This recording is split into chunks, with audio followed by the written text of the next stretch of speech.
नमस्ते दोस्तों, स्वागत है आपका हिंदी नॉवल स्टोरी एक्सप्लेनर में, जहां हर कहानी एक नई दुनिया का दरवाज़ा खोलती है।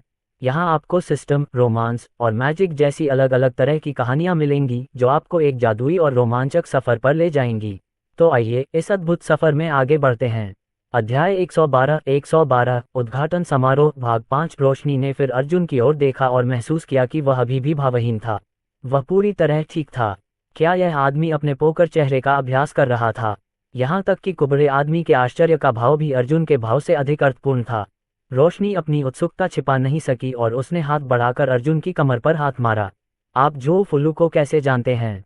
अर्जुन ने कंधे उचका दिए। आह, तो इस गुस्सैल आदमी का नाम जो फुल्लू है। हम पहले भी लगभग झगड़ चुके थे। रोशनी दंग रह गई। उसने अर्जुन को ऐसे देखा जैसे वह कोई बेवकूफ़ हो। जो फुल्लू वास्तव में गुस्सैल स्वभाव का था, लेकिन उससे लड़ना, क्या मजाक। जियांगन प्रांत में कौन जो फुल्लू के खिलाफ कदम उठाने की हिम्मत करेगा? क्या यह मौत को आमंत्रित करने जैसा नहीं था? दरअसल अर्जुन उसे यहाँ देखकर थोड़ा हैरान था। आखिरकार अस्पताल में उन दोनों के बीच अनबन चल रही थी। क्या वह अपने पिता के आदेश पर यहाँ आया था? अर्जुन ने रोशनी की मां की भयभीत मुस्कान पर नजर डाली और जान गया कि जो फुल्लू की पहचान निश्चित रूप से असाधारण थी। स्वर्गीय न्याय समूह के प्रवेश द्वार पर जैसे ही जो फुल्लू अपने हाथों में फूलों की टोकरियां लेकर दरवाजे के दोनों ओर रखने वाला था, उसकी नज़र उस मूर्ति पर पड़ी जिसे सक्सेना परिवार के नौकर ने वहां रखा था। उसके हाव भाव अचानक बदल गए। किसी के व्यवसाय के उद्घाटन समारोह में यह चीज देना स्पष्ट रूप से इस बात का संकेत था कि कोई व्यक्ति मुसीबत मोल लेना चाहता है। कुछ ही देर में उसकी नज़र एक अधेड़ उम्र के आदमी पर पड़ी। दूसरे पक्ष की आंखें थोड़ी घबराई हुई दिखीं। जाहिर है यह मामला उससे जुड़ा हुआ था। उसने फूलों की टोकरियां एक तरफ रख दी और सीधे उस अधेड़ उम्र के आदमी की ओर चल दिया। क्या ये तुम्हारा काम है? अधेड़ उम्र के आदमी की हिम्मत नहीं हुई बोलने की। उसने बस अपना सिर नीचे कर लिया और ऐसा दिखावा किया जैसे उसने कुछ सुना ही नहीं। आप बहरा हैं। जो फुल्लू ने ठंडी सांस ली। अपनी हैसियत के हिसाब से वह ऐसे व्यक्ति से सार्वजनिक रूप से नहीं लड़ेगा, और बस इतना ही कहा, तिल तुम्हें इसे वापस लेने के लिए 3 सेकंड देता है, अन्यथा मैं वादा करता हूं कि तुम जियांगन प्रांत में जो परिवार के प्रभाव की पूरी सीमा को समझ जाओगे। जो फुल्लू यह अच्छी तरह से जानता था कि जो भी व्यक्ति रिवर्सिटी की नगर परिषद के 2 पार्षदों के सामने ऐसा कुछ देने की हिम्मत करता है, वह निश्चित रूप से उच्च दर्जा रखता है। 1-2 इससे पहले कि जो फुल्लू 3 बोल पाता, अधेड़ उम्र का आदमी दौड़कर आया और धन के बच्चे की मूर्ति को जमीन से उठा लिया और उसे अपनी बाहों में कसकर जकड़ लिया। वह अच्छी तरह जानता था कि वह सक्सेना परिवार का नौकर मात्र है। अगर जो परिवार उससे निपटना चाहेगा तो सक्सेना परिवार उसे बिना किसी हिचकिचाहट के छोड़ देगा। इस प्रकार वह केवल अपने आप पर ही भरोसा कर सकता था। महोदया, ये सब करने के बाद अधेड़ उम्र के व्यक्ति ने रोशनी की मां की ओर देखा और मदद मांगी। इसे नीचे रख दो। सक्सेना परिवार जो कुछ दे चुका है उसे वापस नहीं लेगा। रोशनी की मां सदमे से उभरी और उसकी ठंडी आवाज गूंजी। हालांकि वह नहीं जानती थी कि जो फुल्लू यहाँ क्यों था, लेकिन इसका सक्सेना परिवार और स्वर्गीय न्याय समूह के बीच की दुश्मनी से कोई लेना देना नहीं था। जो फुल्लू ने आखिरकार उसे देखा और मुस्कुराया। अरे, अगर यह मैडम जिया नहीं है, तुम यहाँ क्यों आए हो? ओह, मुझे अब याद आया। कल सक्सेना परिवार सबसे पहले स्वर्गीय न्याय समूह के बहिष्कार की घोषणा करने वाला था, है ना? रोशनी की मां के चेहरे पर उदासी छा गई और उसने ठंडे स्वर में कहा, जो फुल्लू, तुम इस झंझट में क्यों पड़ रहे हो? यह मेरे और स्वर्गीय न्याय समूह के बीच की दुश्मनी है। क्या तुम सच में कीचड़ में उतरना चाहते हो? सक्सेना परिवार और जो परिवार के बीच इतने सालों से चली आ रही दोस्ती तुम्हारी हरकतों से खत्म हो सकती है। क्या तुमने इसके परिणामों के बारे में सोचा है? इसके अलावा दूसरे लोग तुमसे डर सकते हैं, जो फुल्लू, लेकिन मेरा सक्सेना परिवार नहीं। जो फुल्लू ने अर्जुन की ओर देखा और फिर रोशनी की मां से कहा, सक्सेना परिवार को जियांगन प्रांत में एक बड़ा परिवार माना जाता है। दूसरों के लिए मुश्किलें खड़ी करने के लिए इतनी छोटी जगह पर आना उनके लिए हास्यास्पद है। जियांगन प्रांत के प्रमुख परिवारों की गरिमा आपके कार्यों से धूमिल हो गई है। ये सुनकर रोशनी की मां आग बबूला हो गई। उसने जो फुल्लू के गुस्से के बारे में पहले भी सुना था, लेकिन उसने उम्मीद नहीं की थी कि वह इतना घमंडी होगा। जो फुल्लू, तुम्हें इस मामले की गंभीरता को समझना चाहिए। तुम अभी जो परिवार के मुखिया नहीं हो। तुम्हें जो परिवार का प्रतिनिधित्व करने का कोई अधिकार नहीं है। इस बार रिवर्सिटी में मैंने जो भी निर्णय लिया उसे सक्सेना परिवार के वर्तमान मुखिया, मेरे पति ने व्यक्तिगत रूप से स्वीकार किया था। फिर उसने दूर खड़े अधेड़ उम्र के आदमी से ठंडे स्वर में कहा, मूर्ति नीचे रख दो। तुम सक्सेना परिवार के सदस्य हो, इसलिए मेरी आज्ञा का पालन करो। किसी और को तुम्हें धमकाने का अधिकार नहीं है। याद रखो कि जो कुछ भी होगा उसकी जिम्मेदारी सक्सेना परिवार लेगा। अधेड़ उम्र का आदमी सचमुच टूट कर रोने वाला था, लेकिन चूंकि उसने ये कह दिया था इसलिए उसके पास कोई विकल्प नहीं बचा था। जैसे ही वह धन के बच्चे की मूर्ति को नीचे रखने वाला था, एक दूर से जोरदार आवाज सुनाई दी, फुल्लू को जो परिवार का प्रतिनिधित्व करने का अधिकार नहीं है, लेकिन मेरा क्या। जब रोशनी की मां ने यह आवाज सुनी तो उसका शरीर कांप उठा और उसकी आंखें दहशत से भर गईं। असंभव। उसने अपनी गर्दन अकड़कर घुमाई और जल्दी ही उसने देखा कि हुआक्सियन ट्यूनिक सूट पहने एक बूढ़ा आदमी उसकी ओर आ रहा है। लगभग तुरंत ही उसका चेहरा पीला पड़ गया। इस बूढ़े आदमी का अचानक प्रकट होना एक भारी हथौड़े की तरह था जिसने उसके दिल को टुकड़े टुकड़े कर दिया। देवव्रत शर्मा, जो परिवार के मुखिया, वह यहाँ क्यों आएगा? इसके अलावा दूसरे पक्ष ने अपना रुख स्पष्ट रूप से व्यक्त किया था। इसका मतलब था कि जो परिवार स्वर्गीय न्याय समूह के पक्ष में खड़ा होगा। क्यों? कौन उसे बता सकता था कि ऐसा क्यों हुआ? जो परिवार ने सक्सेना परिवार से संबंध तोड़कर एक अनाम युवक का समर्थन क्यों किया? बड़े जो रोशनी की मां उस बूढ़े व्यक्ति को केवल सम्मानपूर्वक संबोधित कर सकी। जब तक उसका पति यहाँ न हो, उसे अपने सामने बैठे बूढ़े व्यक्ति के प्रति अनादर दिखाने का कोई अधिकार नहीं था। देवव्रत शर्मा उसके पास से चला गया, लेकिन फिर जानबूझकर अपने रास्ते पर रुक गया और गंभीरता से बोला, अर्जुन मेरा दोस्त है। अगर सक्सेना परिवार उसके लिए चीजें मुश्किल बनाना चाहता है, हम जो परिवार को सक्सेना परिवार के साथ युद्ध करने में कोई आपत्ति नहीं है। मैं केवल यह आशा करता हूं कि जिया होंगे ऐसे निर्णय के परिणामों के लिए तैयार है। एक स्पष्ट धमकी, टकराना। तभी उसे दबाव की एक लहर अपनी ओर बढ़ती हुई महसूस हुई। ये वह आभा थी जो देवव्रत शर्मा ने युद्ध के मैदान में अपने दशकों के अनुभव से अर्जित की थी। उसका चेहरा बहुत पीला पड़ गया था और वह मुश्किल से खड़ी भी हो पा रही थी। कुछ सेकंड बाद उसने कहा, चलो वापस चलें। वह इसे स्वीकार नहीं कर सकी। हालांकि वह इस स्थिति में शक्तिहीन थी। उसका पति कभी भी जो परिवार को नाराज करने का जोखिम नहीं उठाएगा। बेशक सक्सेना परिवार एक आर्थिक रूप से दिग्गज था, लेकिन देवव्रत शर्मा के परिवार, छात्रों और अधीनस्थों का, खासकर सेना में, बहुत अच्छा समर्थन और संपर्क था। देवव्रत शर्मा अगर पूरी ताकत से आगे बढ़े तो सक्सेना परिवार में सब कुछ नष्ट कर सकते हैं। वह अभी कुछ ही कदम चली थी कि उसे फिर देवव्रत शर्मा की आवाज सुनाई दी, श्री अर्जुन। वह लगभग लड़खड़ाकर जमीन पर गिर पड़ी। देवव्रत शर्मा ने अर्जुन को इतने सम्मान से क्यों संबोधित किया? यह उससे अभी अभी की बातचीत के तरीके से बिल्कुल अलग था। उसके हृदय में आघात की लहरें उठती हुई महसूस हुईं। उसने अपना सिर घुमाया और अर्जुन को गहराई से देखा। आखिर यह बच्चा कौन था? अध्याय 113 उद्घाटन समारोह भाग 6। अर्जुन ने स्वाभाविक रूप से देवव्रत शर्मा और रोशनी की मां के बीच बातचीत सुनी और समझ गया कि क्या चल रहा था। ये तो कहा ही जा सकता है कि देवव्रत शर्मा की नज़र तेज थी। सक्सेना परिवार और अर्जुन में से उन्होंने बिना किसी हिचकिचाहट के अर्जुन को चुना।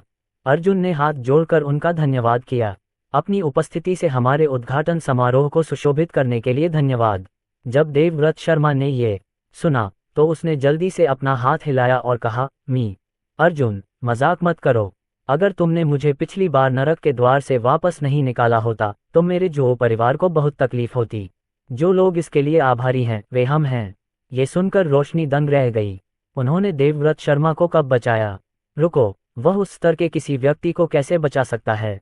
जहां तक सान्या का सवाल है तो सबसे पहले जो बात दिमाग में आई वह थी अर्जुन के बैनर, जिनका इस्तेमाल वह दिव्य चिकित्सक के रूप में अपने कौशल का प्रचार करने के लिए करता था। क्या वह वास्तव में एक चमत्कारी डॉक्टर था? कुबड़े आदमी की निगाहों में भी गंभीरता झलक रही थी। अतीत में उन्हें यह समझ में नहीं आया था कि राजवीर राणा ने इस 20वें दशक के युवक के साथ इतनी सावधानी से व्यवहार क्यों किया था, और यहाँ तक कि उसे हॉल मास्टर कहकर संबोधित करने के लिए घुटनों के बल क्यों बैठ गए थे। अब ऐसा लग रहा था कि उसके सामने खड़ा युवक सचमुच असाधारण था। वहां मौजूद लोगों में से रजत शेनॉय अर्जुन की चिकित्सा कौशल को सबसे बेहतर तरीके से समझते थे। स्वाभाविक रूप से वे अनुमान लगा सकते थे कि अर्जुन ने जो परिवार के साथ कैसे संबंध बनाए थे। उसने अपनी मुट्ठियां कस लीं और उसका खून खौल उठा। वह जानता था कि इस बार उसने सही दांव लगाया है। यदि वह इस आदमी का अनुसरण करता तो वह निश्चित रूप से महान उपलब्धियां हासिल कर सकता था। उन्होंने अर्जुन से 3 शर्तें पूरी करने को कहा था। 2 शर्तें पहले ही पूरी हो चुकी थीं। पार्षद, रॉयल क्लब, रहस्यमयी ताकत और अब जियांगन प्रांत का जुहो परिवार भी। अब स्वर्गीय न्याय समूह के रास्ते में कौन खड़ा होने की हिम्मत करेगा? 10 बज चुके हैं, अब हम पटाखे जला सकते हैं, रिसेप्शनिस्ट में से एक ने संकोच से कहा। अर्जुन ने सिर हिलाया और अपने पीछे खड़े लोगों से कहा, सब लोग अंदर आ जाओ और बैठ जाओ। हमने सबके लिए एक छोटी कॉकटेल पार्टी रखी है। ठीक है, ठीक है। अर्जुन समूह के मध्य में खड़ा होकर सबको अंदर ले गया। केवल रजत शेनॉय ही अभी भी बाहर खड़े होकर भीड़ को देख रहे थे। रिपोर्टर जाने के लिए मुड़ चुके थे। उन चंद लोगों के हस्तक्षेप के बाद खबर बिना किसी अतिशयोक्ति के निष्पक्ष रूप से रिपोर्ट की जा सकी। हालांकि उन्होंने स्वर्गीय न्याय समूह की ऐतिहासिक पुनर्स्थापना देखी थी, इसलिए यह कोई नुकसान नहीं था। शायद भविष्य में इन तस्वीरों को ऊंची कीमत पर नीलाम किया जा सकेगा। जैसे ही रिपोर्टर जाने वाले थे, वर्दीधारी लोगों का एक समूह आया और उनका रास्ता रोक लिया। उन्होंने एक आधिकारिक दस्तावेज दिखाया और कहा, हमारे वरिष्ठों के आदेश के अनुसार हर उपकरण की जांच की जानी चाहिए और फाइलों को नष्ट कर दिया जाना चाहिए। कृपया सहयोग करें। तुरंत ही वहां हंगामा मच गया। आपको ऐसा करने का क्या अधिकार है? हालांकि जब उनमें से एक ने अपना पहचान पत्र निकाला तो पत्रकारों के समूह ने कुछ भी कहने की हिम्मत नहीं की। दूर से शरण्या ने हेवनली जस्टिस ग्रुप की इमारत पर नजर डाली। उसकी आंखें गुस्से और अनिच्छा से चमक उठीं, लेकिन वह कुछ नहीं कर सकती थी, इसलिए वह पलटी और चली गई। वह जानती थी कि चाहे वह स्वर्गीय न्याय समूह हो या अर्जुन, चू परिवार के पास अब इस मामले में हस्तक्षेप करने की योग्यता नहीं थी। ऐसा लग रहा था कि उस समय क्लाउड लेक मैनर में आयोजित भोज में शामिल सभी लोगों को जल्द ही इसकी दर्दनाक कीमत चुकानी पड़ेगी, क्योंकि अर्जुन वापस आ गया था। मिस चू, मत जाओ। मेरा क्या? शिवेंद्र चौहान शरण्या को वापस पकड़ने ही वाले थे कि शरण्या के अंगरक्षकों ने उन्हें धक्का देकर जमीन पर गिरा दिया। भाड़ में जाओ। शरण्या उदास होकर चली गई। शिवेंद्र चौहान जमीन पर बैठ गए। उनका दिमाग शून्य था। सब कुछ खत्म हो गया था। तभी उसकी नज़र एक व्यक्ति पर पड़ी। उसने अचानक ऊपर देखा और पाया कि यह रजत शेनॉय था। उसने अपने अभिमान की परवाह न करते हुए रजत शेनॉय की जांघ को दोनों हाथों से पकड़ लिया। है हुआ, हमने इतने सालों तक साथ काम किया है। तुम मेरी मदद जरूर करोगे, है न?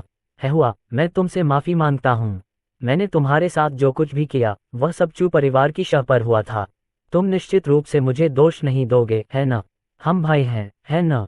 शिवेंद्र चौहान पागलों की तरह थे। उन्हें अच्छी तरह पता था कि अब उन्हें सिर्फ रजत शेनॉय ही बचा सकते हैं। शिवेंद्र चौहान ने उनसे विनती की, है हुआ, तुम्हें मुझे बचाना होगा, वरना मेरी जिंदगी खत्म हो जाएगी। रजत शेनॉय का पूरा शरीर कांप उठा और चेहरा लाल हो गया।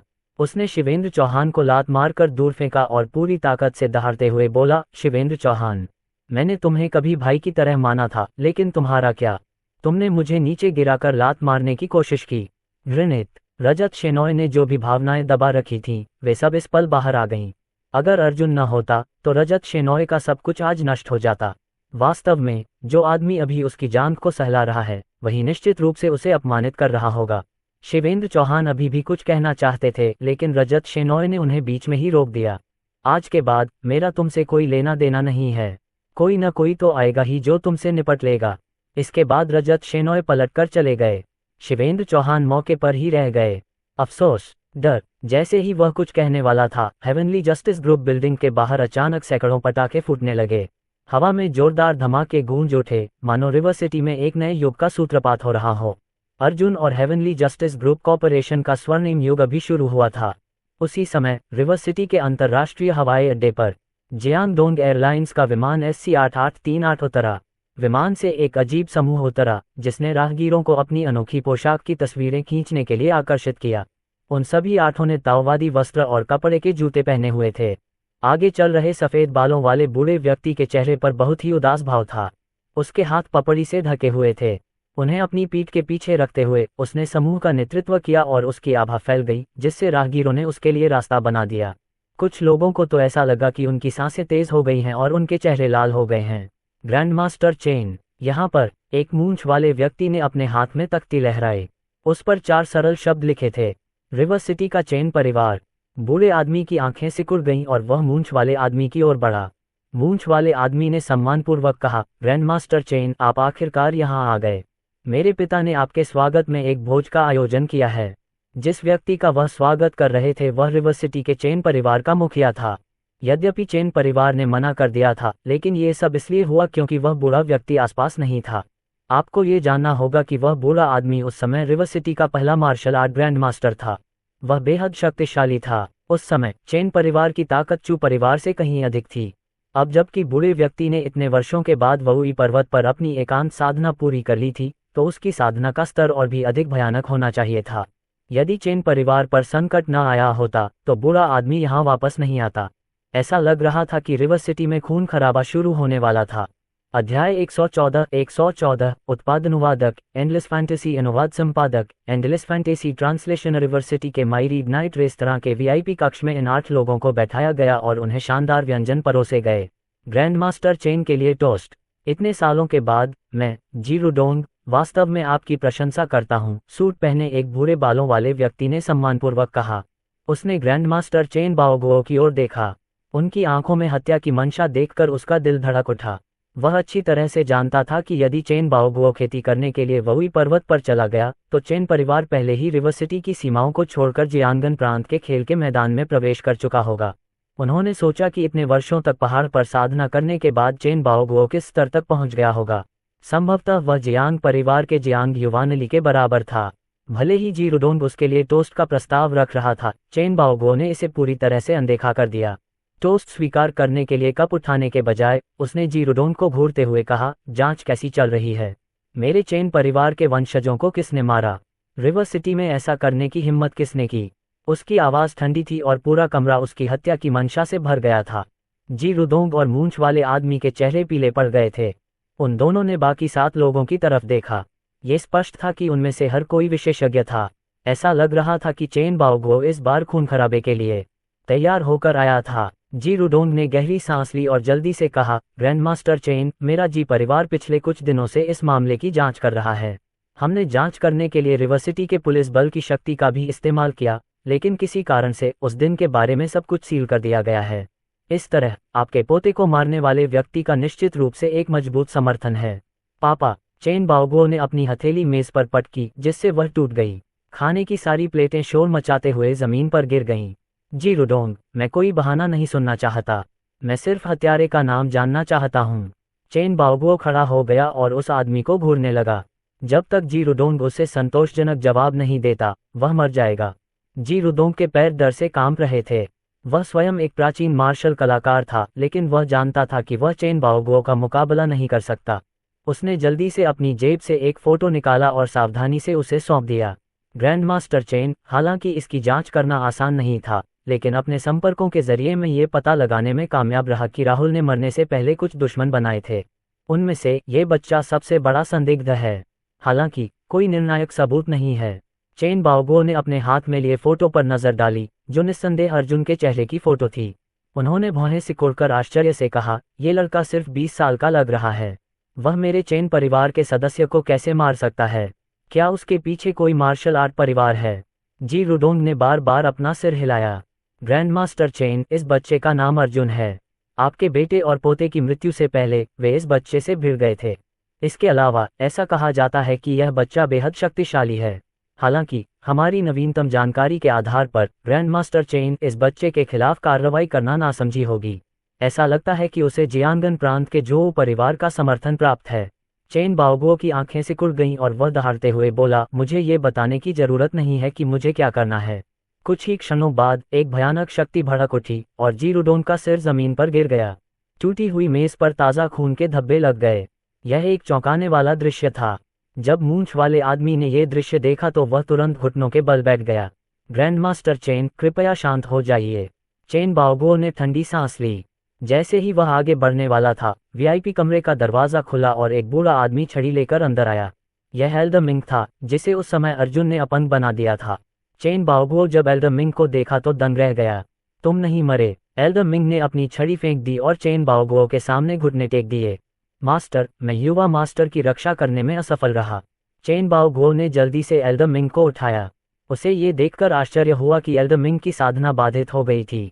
ये सब किसने किया? वह बहुत क्रोधित था। एल्डर मिंग ने मेज पर रखी तस्वीर पर नजर डाली और उनकी आंखों में डर की एक झलक दिखाई दी। मास्टर, यह अर्जुन है। मल्होत्रा परिवार से अर्जुन। प्रश्नवाचक चिन्ह। हेवनली जस्टिस ग्रुप बिल्डिंग की 19वीं मंजिल पर एक बैठक कक्ष में उद्घाटन समारोह का तूफान बहुत पहले ही शांत हो चुका था और उनका समर्थन करने वाले बड़े लोग भी चले गए थे। अब स्वर्गीय न्याय समूह की पहली बैठक का समय आ गया था।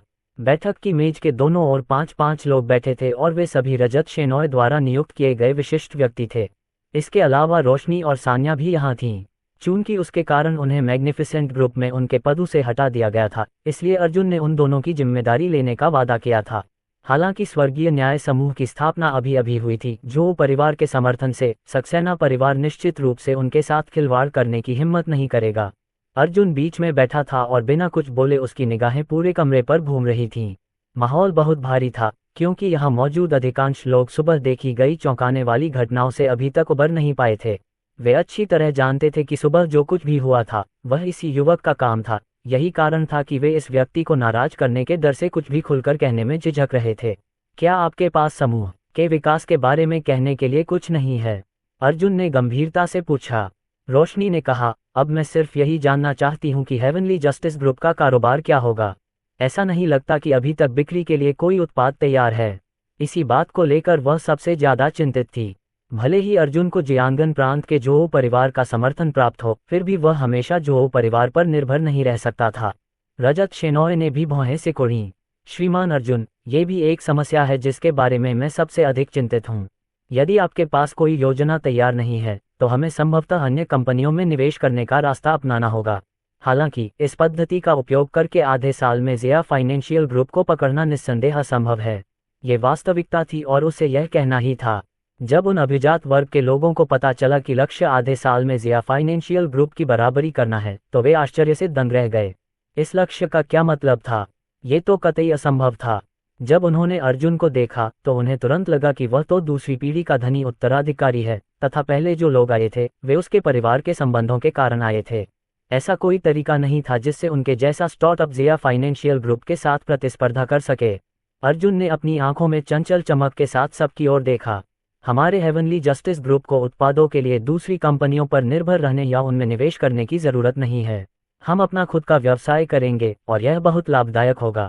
रजत शेनॉय ने कुछ कहना चाहा और अपना मुंह थोड़ा खोला, लेकिन तभी अर्जुन ने मेज पर एक दस्तावेज पेश कर दिया। सभी ने तुरंत इधर उधर देखा, उनकी पुतलियां अचानक सिकुड़ गईं। दस्तावेज का शीर्षक था इंटरमीडिएट यूथफुल लोशन। मैं आपसे वादा करता हूं कि यह चीज किसी भी महिला को कम से कम 5 साल जवान बना सकती है। इससे पहले कि कोई प्रतिक्रिया दे पाता, एक और दस्तावेज मेज पर रख दिया गया। रक्त जमावट दीर्घायु गोली। मैं आपको गारंटी देता हूं कि यह चीज किसी भी व्यक्ति की उम्र 3 साल तक बढ़ा सकती है। उस समय कमरे में केवल अर्जुन की आवाज और सभी की उखड़ती सांसों की आवाज रह गई थी। अध्याय 115 पहला चुंबन। बैठक कक्ष शांत था। काफी समय बाद आखिरकार कुछ लोगों ने प्रतिक्रिया दी और कहा, ये नकली है न? दुनिया में ऐसी चीजें कैसे हो सकती हैं? मैंने एक शीर्ष विश्वविद्यालय से स्नातक की उपाधि प्राप्त की है, फिर भी मैंने कभी ऐसी दवा के बारे में नहीं सुना है जो जीवन को लंबा कर सकती है। अगर यह चीज वास्तव में अस्तित्व में होती तो उन शीर्ष अंतर्राष्ट्रीय दवा कंपनियों ने इसे बहुत पहले विकसित कर लिया होता। भीड़ में से संदेह और बुदबुदाहट की आवाजें सुनाई दे रही थीं। इस समय एक आवाज स्पष्ट आवाज में बोली, वे असली हैं। मैं अपनी जान की बाजी लगाकर इसकी गारंटी दे सकता हूँ। ये रजत शेनॉय थे। इस समय रजत शेनॉय की नज़र रक्त जमावट दीर्घायु गोली और इंटरमीडिएट युवा लोशन के दस्तावेजों पर टिकी हुई थी। इनके नकली होने का कोई रास्ता नहीं था। अर्जुन ने उसे मौत के कगार से बचाया था, उसके कैंसर का इलाज किया था और यहाँ तक कि उसकी आयु बढ़ाने के लिए उसे एक गोली भी दी थी। तुलना करने पर ये दोनों उत्पाद सामान्य ओवर द काउंटर दवाओं की तरह थे। रजत शेनॉय की गारंटी सुनकर सभी दंग रह गए। वे अर्जुन को नहीं जानते थे, लेकिन रजत शेनॉय को जानते थे। रजत शेनॉय कभी भी ऐसी महत्वपूर्ण बात का मजाक नहीं उड़ाएंगे और न ही अपने जीवन से इसकी प्रामाणिकता की गारंटी देंगे। लगभग तुरंत ही उनकी निगाहें गंभीर हो गईं और वे दोनों दस्तावेजों को जुनून के साथ देखने लगे। यदि ये दस्तावेज वास्तविक था तो स्वर्गीय न्याय समूह सोने की खान पर बैठा था। स्वाभाविक रूप से रोशनी और सान्या सबसे अधिक अशांत थीं। वे जानते थे कि अर्जुन के पास जादुई नुस्खे थे, लेकिन सुंदरता और जीवनकाल एक अलग बात थी। 3 वर्ष का जीवनकाल उनके जैसे युवा लोगों के लिए बहुत ज्यादा नहीं है, लेकिन वे अमीर लोग जो मौत के कगार पर हैं, वे इसे खरीद लेंगे, भले ही इसकी कीमत 1 अरब युआन क्यों न हो। बैठक कक्ष में सभी लोग अपनी सांसें रोके हुए थे। इन दस्तावेजों में प्रसिद्धि और धन का वादा किया गया था। अर्जुन ने चारों ओर देखा और अपने हाथ बैठक की मेज पर रख दिए। उन्होंने आगे कहा, मैंने जो करना था वह कर दिया है, इसलिए बाकी काम मैं आप पर छोड़ता हूँ। मेरी सिर्फ 2 मांगें हैं। पहली, इनका बड़े पैमाने पर उत्पादन जल्दी और कुशलता से किया जाए। दूसरी, फॉर्मूला गुप्त रखा जाना चाहिए। अगर कोई हमारे रहस्यों को लीक करने की हिम्मत करता है तो मैं गारंटी देता हूं कि वे रिवर्सिटी से जिंदा नहीं निकल पाएंगे। रजत शेनॉय तुरंत उठ खड़े हुए। अर्जुन, निश्चिंत रहें, मुझे 1 महीने का समय दीजिए। इन उत्पादों के साथ मैं ये सुनिश्चित करूंगा कि हेवनली जस्टिस ग्रुप पूरे जियांगन प्रांत को हिला दे। ठीक है। अर्जुन रजत शेनॉय के रवैये से बहुत संतुष्ट था। फिर उसने सान्या और रोशनी की ओर देखा और पूछा, आप स्वर्गीय न्याय समूह में कौन सा पद लेना चाहती हैं? नया पद, या आप अपने मूल पद पर ही रहना चाहती हैं? सान्या ने एक पल सोचा और कहा, मैं बाजार का प्रभारी हो सकता हूँ। अर्जुन ने सोचा कि रोशनी सीईओ बने रहना चाहेगी, लेकिन उसने अपना सिर हिला दिया। मुझे नहीं पता कि मैं जियांगन प्रांत में कितने समय तक रह सकता हूँ, इसलिए मुझे कोई पद नहीं चाहिए। मैं इस अवधि के दौरान स्वर्गीय न्याय समूह के लिए जो कुछ भी कर सकता हूँ, करूँगा। बेशक, आपको मुझे भुगतान करना होगा 10,000 युआन प्रतिदिन। अर्जुन रोशनी के शब्दों में बेबसी महसूस कर सकता था। ये लड़की अचानक निराशावादी क्यों हो गई? अर्जुन ने इस बारे में ज्यादा नहीं सोचा और सीधे कहा, ठीक है। आज से सान्या हेवनली जस्टिस ग्रुप की वाइस प्रेसिडेंट होंगी और इसके सभी मार्केटिंग और बिक्री संचालन की प्रभारी होंगी। रजत शेनॉय कंपनी के सीईओ होंगे। जहां तक रोशनी की बात है, तो उसे कंपनी के विकास से जुड़े फैसले लेने का अधिकार है और ऐसे फैसलों को वीटो करने का भी अधिकार है।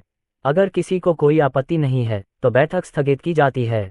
रात्रि 10 बजे ग्रांड सिटी अपार्टमेंट परिसर में वे तीनों पूरे दिन व्यस्त रहे थे, इसलिए जब वे घर पहुंचे तो सान्या सबसे पहले नहाने चली गई। लिविंग रूम की बालकनी में रोशनी और अर्जुन खड़े होकर हवा का आनंद ले रहे थे। अर्जुन ने पलटकर देखा। उसने पहली बार रोशनी को इतने करीब से देखा था। वह वाकई बहुत खूबसूरत थी।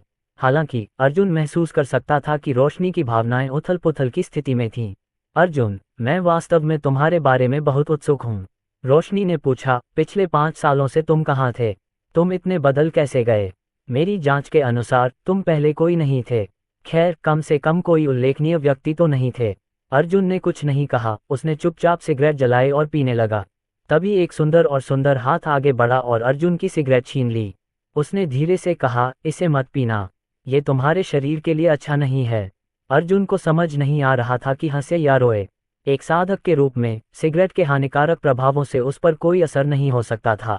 ये बस एक आदत थी। किसी भी हालत में उसे इसकी लत नहीं थी, इसलिए उसे उसकी हरकतों से कोई आपत्ति नहीं थी। रोशनी ने रेड वाइन का गिलास लिया और एक घूंट लिया। वह थोड़ी नशे में थी और खुद से बुदबुदाते हुए बोली, अर्जुन, मुझे ये जगह वाकई बहुत पसंद है। यह उस माहौल से कहीं बेहतर है जिसमें मैं रहती हूँ, लेकिन मुझे जल्द ही यहाँ से जाना पड़ सकता है। चाहे मैं सक्सेना परिवार से कितना भी छिपा लूँ, मुझे आखिरकार यहाँ से वापस जाना ही पड़ेगा। वापस जाने के बाद मेरे लिए यहाँ से जाना मुश्किल हो सकता है, लेकिन मैं यहाँ बालकनी पर तुम्हारे साथ बिताए इस पल को जरूर याद रखूंगी। तुम नशे में हो। अर्जुन को समझ नहीं आया कि रोशनी इतनी उदास क्यों है। वह शराब का गिलास छीनने ही वाला था, लेकिन उसे उम्मीद नहीं थी कि रोशनी एक ही बार में सारा गिलास खत्म कर देगी और खुद के लिए दूसरा गिलास भी भर लेगी। उसकी आंखों के कोनों में आंसू बह रहे थे। बड़े परिवारों के बच्चे ऐसे ही होते हैं। बाहरी लोग हमसे ईर्ष्या करते हैं, लेकिन हम उन आम लोगों से ईर्ष्या करते हैं। रोशनी ने खुद से कहा, अगर एक दिन मेरे पास विकल्प हो तो मैं सान्या की तरह बनना चाहूंगी। तुम सच में नशे में हो। पीना बंद करो, अर्जुन ने सलाह दी। रोशनी का चेहरा लाल हो गया था। कुछ ही पलों बाद उसने अर्जुन को गले लगाया और उसे चूम लिया। अर्जुन पूरी तरह से तैयार नहीं था। ये बर्फीला सीईओ क्या करने वाला था? क्या वह स्वयं को उसकी बाहों में डाल रही थी? उसकी आंखें थोड़ी घबराई हुई थीं। वह नहीं जानती थी कि उसने ऐसा क्यों किया। यह उसका पहला चुंबन था। अप्रत्याशित रूप से यह अर्जुन को दे दिया गया। उसने अपना गाल छुआ और पाया कि वह बहुत गर्म था। उसने खुद को शांत करने की पूरी कोशिश की और अर्जुन से कहा, यह चुंबन एक दुर्घटना थी, बस इसे भूल जाओ, मैं शायद नशे में हूँ। इतना कहकर वह तेजी से मुड़ी और अपने कमरे की ओर चली गई। जैसे ही दरवाजा बंद हुआ, रोशनी का कांपता हुआ शरीर नीचे बैठ गया और उसने अपना चेहरा अपने हाथों में छिपा लिया। उसने अपना फोन निकाला और अपने पिता से प्राप्त संदेश देखा। शादी की तारीख तय हो गई है। ये 5 महीने बाद है। रुक्सु, तुम्हें मना करने का अधिकार नहीं है। तुम्हें पता होना चाहिए कि जियांगन प्रांत के नंबर 1 मार्शल आर्ट परिवार को नाराज करने का क्या नतीजा होता है। तुम्हें खुश होना चाहिए क्योंकि तुम जिससे शादी करने जा रही हो वह किन परिवार का एक मार्शल आर्ट विशेषज्ञ है। उसने संदेश हटा दिया और चुपचाप रो पड़ी।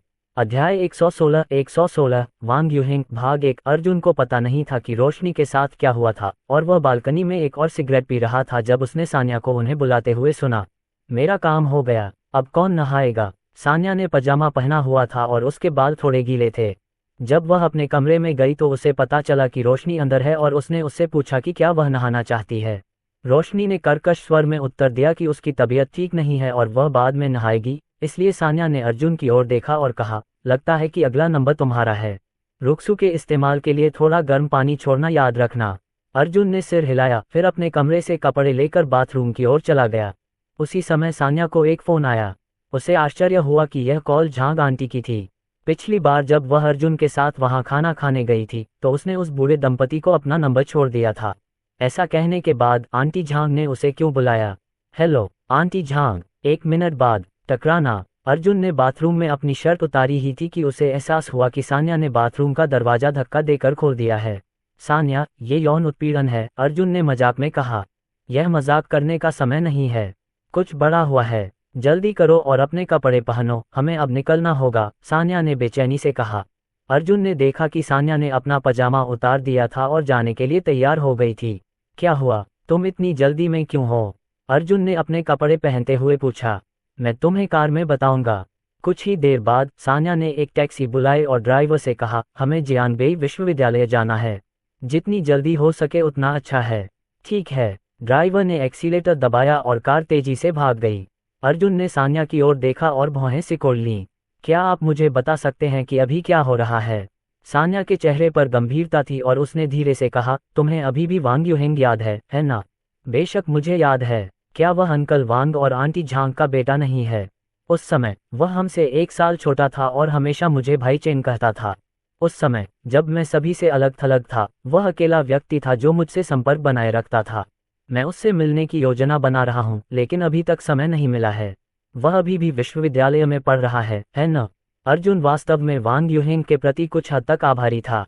उस समय जब सभी लोग उसे कूड़ा कहते थे, तब भी वांग यूहेंग उसके पक्ष में खड़ा रहता था और इस कारण से उसे अक्सर पीटा भी जाता था। इस व्यक्ति को यह भी डर था कि वह चीज़ों को बहुत गंभीरता से न ले, इसलिए वह अर्जुन को खाने पीने के लिए हर रोज उसके माता पिता की दुकान पर ले जाता था।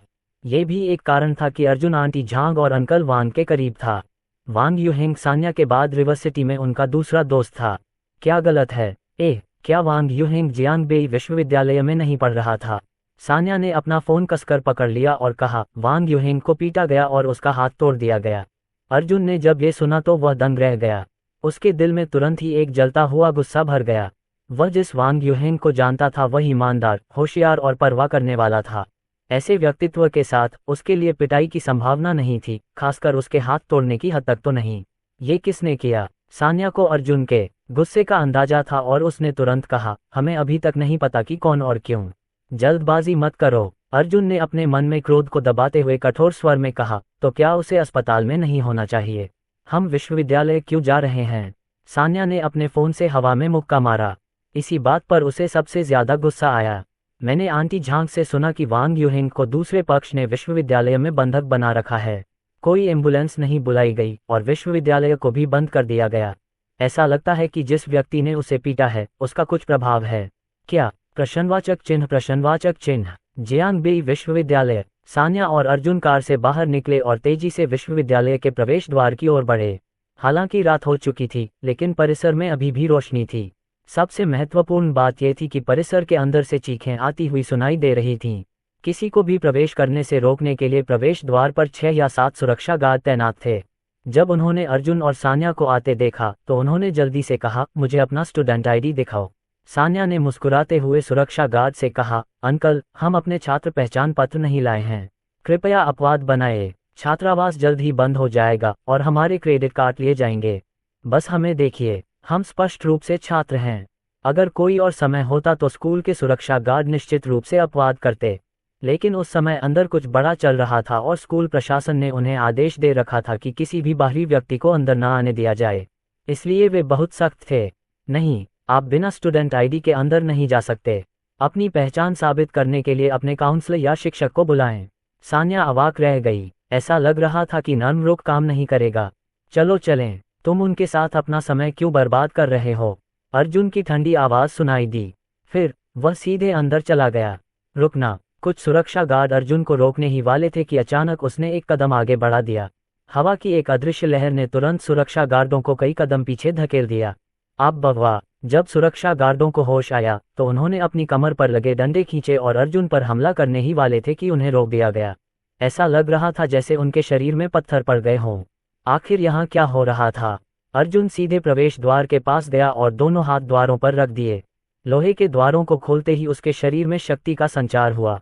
पवित्र शटर। अर्जुन यहीं नहीं रुके, उन्होंने गेट को जोर से हिलाया और जमीन में गाड़ दिया, जिससे आने वाले सुरक्षा गार्डों का रास्ता अवरुद्ध हो गया। पास में मौजूद कुछ सुरक्षा गार्ड इतने डर गए कि वे जमीन पर गिर पड़े। क्या वह अभी भी इंसान है? सबकी नजरें अर्जुन पर टिकी थीं। अगर उसने लोहे के 2 दरवाजों के साथ ऐसा किया तो उन पर हमला करने पर क्या होगा? क्या तुम अब भी मेरा रास्ता रोकोगे? अर्जुन की पीठ उनकी ओर थी और उसकी ठंडी आवाज गूंज रही थी। अचानक वह पलटा और भीड़ पर नजर घुमाई। वह चिल्लाया, विश्वविद्यालय शिक्षा और शिक्षण का स्थान है, हिंसा और बुराई का नहीं। अगर तुम अब भी मुझे रोकना चाहते हो तो मुझे तुम्हारी हड्डियां तोड़ने में कोई आपत्ति नहीं है। प्लॉप। सुरक्षा गार्ड इतने डर गए कि वे घुटनों के बल बैठ गए। क्या यह आदमी किसी नारकीय राक्षस का पुनर्जन्म था? एक पल के लिए तो उन्हें लगा कि उनकी जान पर बन आई है। अर्जुन ने नाक सिकोड़ी और सान्या का हाथ पकड़ लिया। चलो अंदर चले। सान्या का दिमाग खाली हो गया। वह जानती थी कि अर्जुन एक प्राचीन मार्शल कलाकार था और लड़ाई में बहुत अच्छा था, लेकिन यह बहुत ही अविश्वसनीय था। वह कितना शक्तिशाली हो गया था। अध्याय 117 वांग यूहिंग भाग 2 जियांगबेई विश्वविद्यालय पुरुष छात्रावासी 2। यहाँ का माहौल बहुत भारी था। यहाँ भीड़ थी और उनमें से अधिकतर छात्र थे जो हंगामे की ओर आकर्षित हुए थे। भीड़ के बीच में आंटी झांग घायल वांग यूहिंग को पकड़े हुए एक फूलों की क्यारी के किनारे बैठी थीं और कांप रही थीं। उसका दिल दुख गया। वांग यूहिंग हमेशा से ही उसका गौरव और खुशी रहा है। उसके ग्रेड अच्छे थे और वह बचपन से ही हमेशा जिम्मेदार और समझदार रहा है। रिवर सिटी के सबसे अच्छे विश्वविद्यालय में प्रवेश पाना उसके लिए आसान नहीं था, लेकिन उसने उसे गौरवान्वित किया था। हालांकि अब उसके बेटे का हाथ इन बदमाशों के समूह ने तोड़ दिया है। इसके अलावा ये लोग कैंपस प्रशासकों के साथ मिलीभगत कर रहे थे और वह एम्बुलेंस भी नहीं बुला सकती थी। उन्हें जाने की भी अनुमति नहीं थी। अंकल वांग ने अपने हाथ में एक छड़ी पकड़ी और वांग यूहिंग और उसकी पत्नी के सामने खड़े हो गए, अपनी पत्नी और बेटे की हठपूर्वक रक्षा करते हुए। उसके सामने कई लोग खड़े थे। नेता एक युवा व्यक्ति था जो ब्रांडेड कैजुअल पोशाक पहने हुए था। उसकी निगाहें अहंकार से भरी हुई थीं और उसकी बाहों में एक बहुत ही सुंदर दिखने वाली महिला थी। देखने से तो ऐसा लग रहा था कि वे एक जोड़ा हैं। 2 मांसल और बलिष्ठ व्यक्ति उस घमंडी युवक के पास खड़े थे। इनके अलावा उस युवक के पीछे कुछ अधेड़ उम्र के लोग भी थे जो कैंपस के प्रशासक लग रहे थे। वे बीच बीच में उस घमंडी युवक से बात करते हुए झुक रहे थे और पूरे समय मुस्कुराते हुए उसकी तारीफ कर रहे थे। घमंडी युवक की नज़र वांग यूहिंग पर पड़ी और वह उपहास करते हुए बोला, वांग यूहिंग, मैंने सोचा था कि आप सुदृढ़ीकरण के लिए बुला रहे थे, लेकिन ऐसा लगता है कि आपने इन दोनों को वृद्धाश्रम से बाहर निकाल लिया। वांग यूहिंग का गुस्सा भड़क गया और उसने खड़े होने की कोशिश की। हालांकि आंटी झांग ने उसे रोक लिया। यू चेंगडोंग, मेरे माता पिता को डांटने की हिम्मत मत करना। जाहिर है इस घमंडी युवक का नाम यू चेंगडोंग था। वांग यूहिंग के लिए कोई भी उसके माता पिता का अपमान नहीं कर सकता। अगर उसके माता पिता सुबह से रात तक काम करके उसकी ट्यूशन फीस भरने के लिए पैसे नहीं कमाते तो वह विश्वविद्यालय की पढ़ाई का खर्च नहीं उठा पाता। हालांकि वह एक अमीर परिवार में पैदा नहीं हुआ था, लेकिन उसके माता पिता ने हमेशा उसके लिए अपना सर्वश्रेष्ठ दिया था। यही कारण था कि उसने इतनी मेहनत से पढ़ाई की और जियांगबेई विश्वविद्यालय में प्रवेश पाने में सफल रहा। हालांकि जियांगबेई विश्वविद्यालय ने आज उसे निराश कर दिया था। प्रतिष्ठित परिसर प्रशासक वास्तव में यू चेंगडोंग के हाथों से खा रहे थे। ये कैसी दुनिया थी? यू चेंगडोंग ने एक कदम आगे बढ़ाया और अंकल वांग ने सतर्कता से अपने हाथ में छड़ी लहराई और कहा, यहाँ मत आना। मैंने पहले ही पुलिस को बुला लिया है। अगर तुमने मेरी पत्नी और बच्चे को छुआ तो मैं तुम्हें भी अपने साथ नीचे खींच लूंगा। पुलिस को बुलाओ। यू चेंगडोंग मुस्कुराया। ये तुम्हारा कमीना बेटा था जिसने मेरी गर्लफ्रेंड को छुआ था। अगर पुलिस आती है तो तुम्हारे बेटे को जेल में डाला जाएगा। मैंने नहीं किया, वांग यूहिंग लगभग दहाड़ते हुए बोला। रात में वह लाइब्रेरी से अपने छात्रावास में लौटने ही वाला था कि उसे कुछ लोगों ने बेवजह पकड़ लिया और उसकी पिटाई कर दी। जब और भी लोग इकट्ठा हो गए तब यू चेंगडोंग के बगल में बैठी महिला ने उस पर बलात्कार का आरोप लगाया था। इसके बाद उसकी और भी बुरी तरह पिटाई की गई। जब उसने यू चेंगडोंग को देखा तभी उसे समझ आया कि क्या हुआ था। अभी 3 दिन पहले ही उसने यू चेंगडोंग को कैंपस में एक लड़की का बलात्कार करते हुए देखा था। उस समय उसने यू चेंगडोंग को थप्पड़ मारा था और उसे भगा दिया था। ये स्पष्ट रूप से यू चेंगडोंग का बदला था। यू चेंगडोंग के पिता यू जिंगबैंग इंडस्ट्रीज के सीईओ थे। वे व्यापार जगत और रिवर सिटी के भूमिगत बाजारों दोनों में शक्तिशाली थे और बहुत प्रभावशाली थे। उसके जैसा गरीब छात्र किसी भी तरह से ऐसे शक्तिशाली पृष्ठभूमि वाले व्यक्ति के खिलाफ नहीं लड़ सकता था। इसलिए उसने तुरंत विश्वविद्यालय से मदद मांगी, लेकिन पाया कि उप प्राचार्य और शैक्षणिक मामलों के कार्यालय के निदेशक ने यू चेंगडोन का पक्ष लिया। इसके अलावा उन्होंने उस पर जियांगबेई विश्वविद्यालय की प्रतिष्ठा को बर्बाद करने का आरोप लगाया। यू चेंगडोन ने अपने सामने 3 लोगों के परिवार को देखा। तुम्हारे जैसे बूढ़े ने मुझे धमकाने की हिम्मत की। क्या तुम यू परिवार को नाराज करने का जोखिम उठा सकते हो? और तुम, वांग यूहेंग, मैं तुम्हारा दूसरा हाथ भी खराब कर दूंगा। तुम जैसे बेचारे कमीने ने दूसरों के काम में दखल देने की हिम्मत कैसे की? मैं तुम्हें ऐसा सबक सिखाऊंगा जिसे तुम कभी नहीं भूलोगे। वांग यूहेंग अब और बर्दाश्त नहीं कर सका। वह आंटी झांग की पकड़ से मुक्त हो गया और यू चेंगडोन को लात मारने की कोशिश की। हालांकि यू चेंगडोन बिल्कुल भी नहीं हिला। उसके बगल में खड़े एक तगड़े आदमी ने वांग यूहेंग का पैर पकड़ लिया और उसे जमीन पर पटक दिया, जिससे वह लगभग टूट गया। इसके बाद वांग यूहेंग को बाहर निकाल दिया गया। अपने बेटे को इस तरह से परेशान होते देख अंकल वांग ने अपनी छड़ी निकाली और उसे उस मोटे आदमी पर फेंक दिया। मोटे आदमी ने बस ठंडी सांस ली और एक कदम आगे बढ़ा, अपनी हथेली अंकल वांग की छाती पर पटक दी और बूढ़ा आदमी जमीन पर गिर गया। यू चेंगडोन ने महिला को अपनी बाहों में पकड़ लिया और वांग यूहेंग की छाती पर पैर रख दिया। क्या तुम बहुत शक्तिशाली नहीं थी? अब मुझे छूने की कोशिश करो। अगर तुम मेरे व्यवसाय में दखल देना बंद नहीं करोगी तो मैं न केवल ये सुनिश्चित करूंगा कि तुम्हें जियांगबेई विश्वविद्यालय से निकाल दिया जाए, बल्कि मैं ये भी सुनिश्चित करूंगा कि तुम्हें रिवर्सिटी से भी निकाल दिया जाए। आंटी झांग का चेहरा पीला पड़ गया था और वह तुरंत स्कूल प्रशासकों से मदद की गुहार लगाने के लिए आगे बढ़ी। वाइस प्रिंसिपल, कृपया यूहेंग की मदद करें। पिछले साल तो उसे प्रथम श्रेणी की छात्रवृत्ति भी मिली थी। अप्रत्याशित रूप से उप प्रधानाचार्य ने उसे जमीन पर धक्का दे दिया। कुत्ते, इस दुर्दशा के लिए खुद को दोषी ठहराओ। तुम्हारे बेटे ने किसी ऐसे व्यक्ति को नाराज किया जिसे उसे नहीं करना चाहिए था और उसने ये सारी परेशानी खड़ी कर दी। ऐसा कहने के बाद उप प्रधानाचार्य यू चेंगडोन के पास गए और चापलूसी करते हुए कहा, युवा मास्टर यू, हमें आगे क्या करना चाहिए? क्या उन्हें इस बच्चे को कुछ दिनों के लिए बंद कर देना चाहिए? मेरा एक रिश्तेदार है जो रिवर सिटी पुलिस स्टेशन में काम करता है। यू चेंगडोन ने उसे अनदेखा किया और वांग यूहेंग की ओर देखा। अचानक उसे कुछ ख्याल आया। अरे, मुझे कुछ याद आ गया। तुमने अपने दाहिने हाथ से मेरी गर्लफ्रेंड को छुआ था, है न? लगता है कि मैंने गलती से तुम्हारा बायां हाथ छू लिया। वांग यूहेंग की आंखें गुस्से से भरी हुई थीं। इससे पहले कि वह उठ पाता, 2 तगड़े आदमियों ने उसे नीचे दबा दिया। यू चेंगडोन, कार्मिक दिन तुम्हें डसेगा। बस तुम इंतजार करो। यू चेंगडोन जोर से हंसा। मैं आज तुम्हारा दूसरा हाथ भी अपंग कर दूंगा ताकि तुम जीवन भर कलम नहीं पकड़ सको। ऐसा कहते हुए यू चेंगडोन ने वांग यूहेंग के दाहिने हाथ पर रौंदने के लिए अपना पैर उठाया। आंटी झांग के चेहरे पर भाव बदल गए। अंकल वांग उठना चाहते थे, लेकिन उन्हें एहसास हुआ कि अब उनमें बिल्कुल भी ताकत नहीं बची है। वह निराशा और पश्चाताप से भर गया। जैसे ही यू चेंगडोन का पैर जमीन पर उतरने वाला था, दूर से एक धरती हिला देने वाली दहाड़ सुनाई दी, उसे छूने की कोशिश करो। कुछ ही क्षणों बाद तेज हवा का झोंका आया और सभी लोग लड़खड़ाते हुए पीछे की ओर गिरने लगे। उन्होंने तो बस एक काली छाया को अपने पास से गुजरते देखा। जब अर्जुन ने देखा कि यू चेंगडोन वांग यूहेंग के हाथ पर कदम रखने वाला था, तो उसने अपने हाथ में सच्ची क्यूई की एक लहर को संघनित किया और उसे यू चेंगडोन पर पटक दिया। यू चेंगडोन को केवल यह महसूस हुआ कि उसकी दृष्टि काली हो गई है और उसका पूरा शरीर उड़ गया है। टकराना, वह जोर से जमीन पर गिर पड़ा।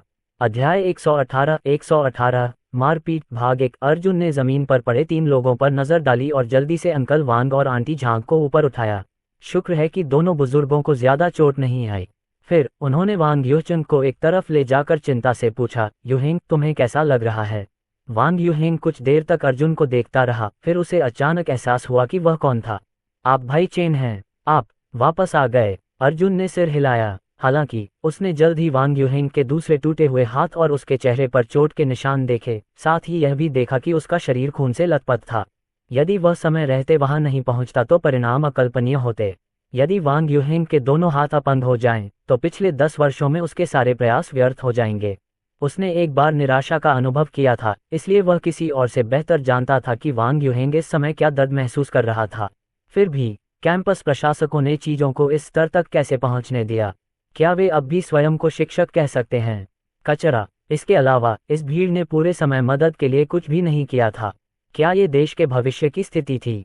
कितना शर्मनाक। भाई चेन, इस मामले में मत पड़ो, मैं इसे संभाल सकता हूँ। वांग यूहेंग ने मुस्कुराने और शांत दिखने का नाटक किया। अर्जुन को वांग यूहेंग का व्यक्तित्व समझ में आ गया। उसने उसके कंधे पर थपथपाया और गंभीरता से कहा, यूहेंग, तुमने हमेशा मेरी मदद की थी। आज मैं तुमसे बदला लूंगा। वांग यूहेंग के चेहरे पर अचानक से भाव बदल गए। उसे अर्जुन की ताकत का पता था। 5 साल पहले अर्जुन को हर दिन परेशान किया जाता था और उसमें प्रतिरोध करने की भी ताकत नहीं थी। आखिर अर्जुन को लड़ना नहीं आता था। इसके अलावा यू परिवार का रिवर्स सिटी में बहुत प्रभाव था। नहीं नहीं नहीं, भाई चेन, मत करो, मैं तुमसे विनती कर रहा हूँ। हालांकि अर्जुन पहले ही उठकर यू चेंगडोंग की ओर चल पड़ा था। वांग यूहेंग खड़ा होकर अर्जुन को पकड़ने ही वाला था कि सान्या ने अचानक उसे नीचे गिरा दिया। यूहेंग, तुम घायल हो, मुझे तुम्हारी चोटों पर एक नज़र डालने दो। जब वांग यूहेंग ने सान्या को देखा तो वह दंग रह गया। आप, बहन सान्या, आप यहाँ क्यों हैं? वाह, मैं आपको पहचान ही नहीं पाया। लेकिन दूसरी तरफ बहुत सारे लोग हैं और भाई चेन की ताकत है। इससे पहले कि वह अपनी बात पूरी कर पाता, सान्या ने उसे टोक दिया। उसकी चिंता मत करो, रिवर सिटी में अब कोई भी उसे छूने की हिम्मत नहीं करता। क्या बहन सान्या, आप मजाक कर रही होंगी? इस समय उपप्राचार्य और डीन द्वारा यू चेंगडोंग को पहले ही अपने पैरों पर खड़ा होने में मदद की जा चुकी थी। युवा मास्टर यू, क्या आप ठीक हैं? यू चेंगडोंग ने उन दोनों को धक्का देकर दूर कर दिया और अर्जुन को बुरी तरह घूरने लगा। तुम खुद को क्या समझते हो? तुम्हारी हिम्मत कैसे हुई मुझे छूने की? अर्जुन की आंखें ठंडी और जानलेवा थीं। चूंकि तुम्हारे माता पिता ने तुम्हें उचित परवरिश नहीं दी, इसलिए मैं आज उनकी ओर से तुम्हें अनुशासन सिखाऊंगा। यू चेंगडोंग को लगा कि कुछ गड़बड़ है और उसने जल्दी से अपने बगल में खड़े 2 लोगों से कहा, इस बच्चे के हाथ पैर तोड़ दो। हाँ युवा मास्टर, ऐसा कहकर वे दोनों बलवान व्यक्ति अर्जुन की ओर दौड़े और उसे पकड़ने की कोशिश की। ये देखकर यू चेंगडोंग ने अपनी आंखें सिकोड़ लीं और विजयी मुस्कान बिखेरी। वह जानता था कि ये दोनों हटे कट्टे आदमी पुराने मार्शल आर्टिस्ट थे। वे 2-3 साल से उसके अनुयायी थे और लगभग कभी हारे नहीं थे। जल्द ही यह शापित दखलंदाज दया की भीख मांगेगा। जब अर्जुन ने उन दोनों को आते देखा तो वह हंस पड़ा। तुम जैसे कूड़े के लोग सिर्फ कुत्ते बनने के लायक हैं, चले जाओ। अर्जुन ने शांतिपूर्वक दोनों हाथ आगे बढ़ाकर उनकी कलाइयां पकड़ लीं। दोनों हटे कट्टे पुरुषों के हाव भाव एकदम बदल गए, क्योंकि उन्हें ऐसा महसूस हुआ जैसे उनके शरीर जमकर अकड़ गए हों और गतिहीन हो गए हों। Shut up! तभी अर्जुन ने अपने हाथ भींच लिए और अपनी उंगलियां उनकी कलाइयों में घुसा दीं। तुरंत ही खून की धार बहने लगी। दोनों व्यक्ति दर्द से कराहने लगे, लेकिन इससे पहले कि वे चिल्ला पाते, अर्जुन ने उनके हाथ मरोड़ दिए। कच! उनके हाथों की सबसे महत्वपूर्ण हड्डियां टूट गईं। जब उन्हें तीव्र दर्द का एहसास हुआ तो वे बेकाबू होकर चीखने लगे। हालांकि यह अंत नहीं था। अर्जुन ने अपने हाथों में सच्ची क्यूई का एक विस्फोट इकट्ठा किया और अचानक अपने हाथों को पार कर लिया, जिससे 2 मजबूत आदमी टकरा गए। शक्तिशाली प्रहार से उनके चेहरे क्षत विक्षत हो गए और उनके मुंह से खून निकलने लगा। प्राचीन मार्शल आर्ट का उद्देश्य आम लोगों को परेशान करना नहीं है, टकराना। अर्जुन ने उन दोनों को दूर फेंक दिया और वे एक ऊंचे देवदार के पेड़ से टकरा गए। यद्यपि वे दोनों नहीं मरेंगे, लेकिन वे अब से अपंग हो जाएंगे और प्राचीन मार्शल आर्ट का अभ्यास नहीं कर सकेंगे। जिस क्षण अर्जुन ने ये कदम उठाया, उस क्षण से लेकर जब वे पेड़ से टकराए, केवल 5 सेकंड ही बीते थे। इसके अलावा परिणाम इतना क्रूर था कि इसे देखने वाला हर व्यक्ति चुप हो गया। उनमें सांस लेने की भी हिम्मत नहीं थी। वांग यूहेंग स्तब्ध रह गया और उसका दिमाग खाली हो गया। क्या यह अभी भी वही भाई चेन था जिसे वह जानता था, जिसे स्कूल में सब लोग कचरा कहते थे? वह अजेय था। न जाने क्यों उसके दिल में एक ज्वाला सी जल उठी और उसका खून खौल उठा। वह भी मजबूत बनना चाहता था। जैसे ही वह धीरे धीरे आगे बढ़ा, अर्जुन की ठंडी नज़र यू चेंगडोंग पर पड़ी। यू चेंगडोंग का चेहरा पीला पड़ गया। यह आदमी कौन था और इतना ताकतवर क्यों था? उसके साथ आए अंगरक्षक 5 सेकंड भी नहीं टिक पाए। वह अवचेतन रूप से कुछ कदम पीछे हटा और अपनी बाहों में जकड़ी महिला को अर्जुन की ओर धकेल दिया। अर्जुन ने उस महिला की ओर ठंडी निगाह से देखा। हालांकि वह कुछ हद तक आकर्षक दिख रही थी, लेकिन दिखने में वह सान्या से तुलना नहीं कर सकती थी। भाड़ में जाओ! अर्जुन ने महिला को जोरदार तमाचा मारा, जिससे वह जमीन पर गिर गई। उसके मुंह के कोनों से खून बहने लगा। तुमने सचमुच एक औरत को मारा? अर्जुन ने व्यंग्यात्मक लहजे में कहा, क्या आप मानते हैं कि मैं एक महिला को मारने की हिम्मत भी कर सकता हूँ? औरत की आंखें सिकुड़ गईं। वह सचमुच डर गई थी। मैं तुमसे एक बात पूछूं, मेरे दोस्त ने तुम्हारा बलात्कार किया या नहीं? अगर तुमने झूठ बोलने की हिम्मत की तो मैं अभी तुम्हारी गर्दन तोड़ दूंगा। एक स्पष्ट धमकी। महिला ने यू चेंगडोंग की ओर देखा और महसूस किया कि वह पहले से ही उनके बीच दूरी बना रहा है। कितना अविश्वसनीय! इसलिए वह तुरंत घुटनों के बल बैठी और सच बता दिया। नहीं नहीं, ये युवा मास्टर यू थे जिन्होंने मुझे वांग यूहेंग को बदनाम करने के लिए कहा था। सच्चाई उजागर हो गई। पापा, अर्जुन ने उसे फिर से थप्पड़ मारा और वह खून थूकने लगी। उसकी पूरी दुनिया घूम गई। अर्जुन आमतौर पर महिलाओं को नहीं मारता था, लेकिन इस तरह की बदतमीजी एक अपवाद थी। अध्याय 119 बीटडाउन भाग 2। फिर अर्जुन ने यू चेंगडोंग की ओर चलना जारी रखा। यू चेंगडोंग के दृष्टिकोण से अर्जुनन ग्रिम रीपर जैसा दिखता था। यू चेंगडोंग इतना डर गया कि वह जमीन पर गिर पड़ा। हालांकि उसी समय उसका घबराया हुआ फोन कॉल आखिरकार कनेक्ट हो गया। चेंगडोंग, तुम मुझे इतनी रात को क्यों बुला रहे हो? फोन के दूसरी ओर से एक गरिमामय आवाज सुनाई दी। यू चेंगडोंग ने तुरंत अपनी आखिरी जान बचाने वाली छड़ी पकड़ ली। वह जल्दी से दहाड़ता हुआ बोला, पिताजी, कोई मुझे चोट पहुंचाना चाहता है। फोन के दूसरी तरफ यू जिंगबैंग हैरान रह गया। उसे लगा कि उसका बेटा मजाक कर रहा है, लेकिन उसने अपने बेटे के घबराए हुए लहजे पर ध्यान दिया। क्या हुआ? कौन तुम्हें चोट पहुंचाने की हिम्मत करेगा? यू चेंगडोंग ने तुरंत आवाज से वीडियो पर स्विच किया और चिल्लाया, पिताजी, जल्दी से किसी को भेजिए, नहीं तो आप मुझे फिर कभी नहीं देख पाएंगे। यू चेंगडोंग ने देखा कि अर्जुन और करीब आ रहा है। वह घबरा रहा था। वीडियो कॉल के माध्यम से यू जिंगबैंग ने अपने बेटे का पीला चेहरा देखा और पूरी तरह से क्रोधित हो गया। कौन सा कमीना उसके बेटे को चोट पहुंचाने की हिम्मत कर सका? चेंगडोंग, उसे फोन दो, मैं उससे बात करूंगी। मैं देखना चाहती हूं कि मेरे बेटे को चोट पहुंचाने की हिम्मत कौन करता है।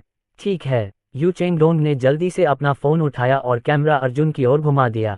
इधर मत आना, मेरे पापा तुमसे बात करना चाहते हैं। मेरे पापा? इससे पहले कि वह अपनी बात पूरी कर पाता, अर्जुन ने यू चेंगडोंग के चेहरे पर थप्पड़ मार दिया। इस थप्पड़ में कोई सच्ची क्यूई नहीं थी, लेकिन फिर भी यह ऐसी चीज नहीं थी जिसे एक साधारण व्यक्ति झेल सके। यू चेंगडोंग 2 मीटर दूर उड़ गया और उसका मुंह खून से लथपथ हो गया। उसने अपना फोन कसकर पकड़ लिया और चिल्लाया, पिताजी, मुझे बचा लो। आपके लोग कब आ रहे हैं? हालांकि जब उसने स्क्रीन के दूसरी तरफ अपने पिता की ओर देखा, तो उसने महसूस किया कि उसके पिता बिल्कुल भी हिल नहीं रहे थे, बल्कि कांपते हुए बुदबुदा रहे थे। अर्जुन।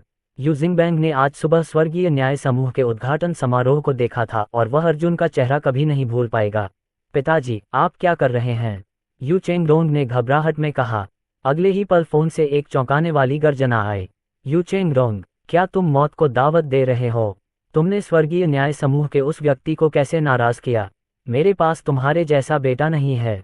जल्द ही यू जिंगबैंग ने स्क्रीन पर अर्जुन की छवि देखी। उसने अपनी भावनाओं को दबाया और उत्साह से कहा, प्रेसिडेंट, मैं जिंगबैंग इंडस्ट्रीज से हूँ। इससे पहले कि वह अपनी बात पूरी कर पाता, अर्जुन ने फोन पर पैर रख दिया और स्क्रीन काली हो गई। यू चेंगडोंग की एकमात्र उम्मीद ऐसे ही नष्ट हो गई। इससे भी महत्वपूर्ण बात यह है कि उसे अभी अभी एहसास हुआ था कि उसके पिता वास्तव में उसके सामने इस आदमी का पक्ष लेने की कोशिश कर रहे थे। इस आदमी के कारण उसने अपने प्यारे बेटे को भी त्याग दिया था।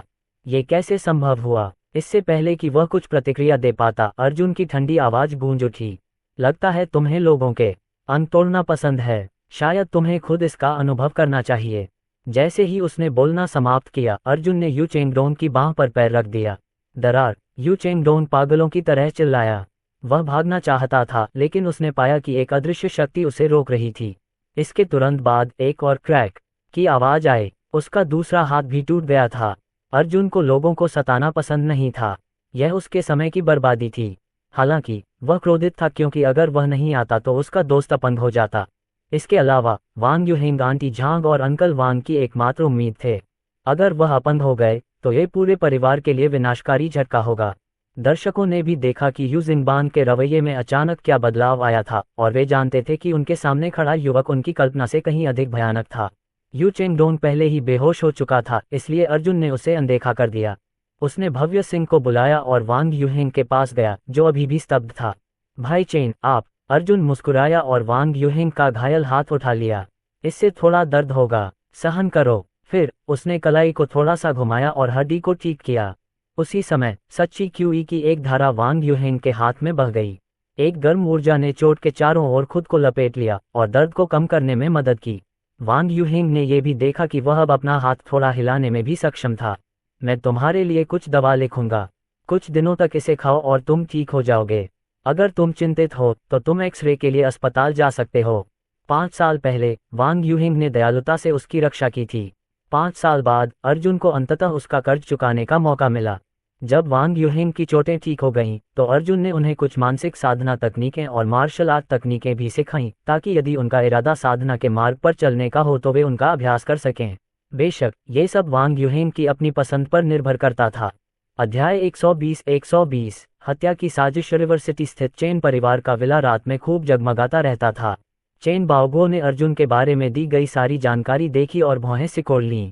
ये बच्चा असल में ध्रुव मल्होत्रा का बेटा है। मल्होत्रा परिवार में ऐसा कोई कैसे हो सकता है? एल्डर मिंग ने भी कहा, मास्टर, अब एकमात्र समस्या स्वर्गीय न्याय समूह है, क्योंकि कुछ लोगों ने स्पष्ट रूप से अपना रुख बता दिया है और वे उसकी रक्षा के लिए आगे आएंगे। अगर हम इस बच्चे को मार देंगे तो निश्चित रूप से परेशानी होगी। चेन बाओगुओ की आंखें ठंडी हो गईं। तो क्या हुआ अगर उसे जो परिवार का समर्थन प्राप्त है? ये लड़का अपने बगल में बैठी 2 महिलाओं की परवाह करता है न?